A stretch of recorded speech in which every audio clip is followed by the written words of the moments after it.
A massive deal may be brewing that would combine two of the biggest names in beer, Budweiser and Miller.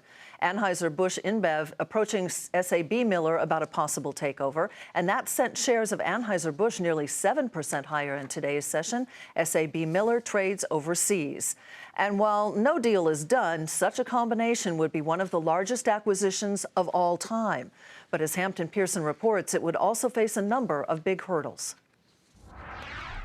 Anheuser-Busch InBev wants to take over its chief rival, London-based SAB Miller, to form a beer giant that would brew about a third of all the beer consumed around the world.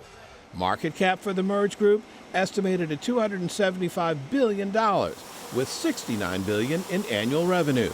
They're having a really hard time holding market share. They're losing in their big brands, and they don't have enough at the high end to keep the growth growing. So we're now at a point where they need another transaction to do what they do best, which is slash costs and integrate businesses. So I think that's why SAB now makes sense to them.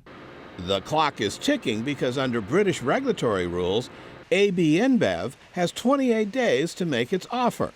The initial approach to SAB Miller's board, there can be no certainty that this approach will result in an offer or agreement or as to terms. From SAB Miller, a cautionary response.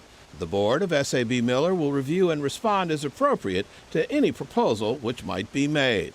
Antitrust regulators in the U.S. and Europe would closely scrutinize the deal because the combined companies account for 3/4 of the U.S. beer market.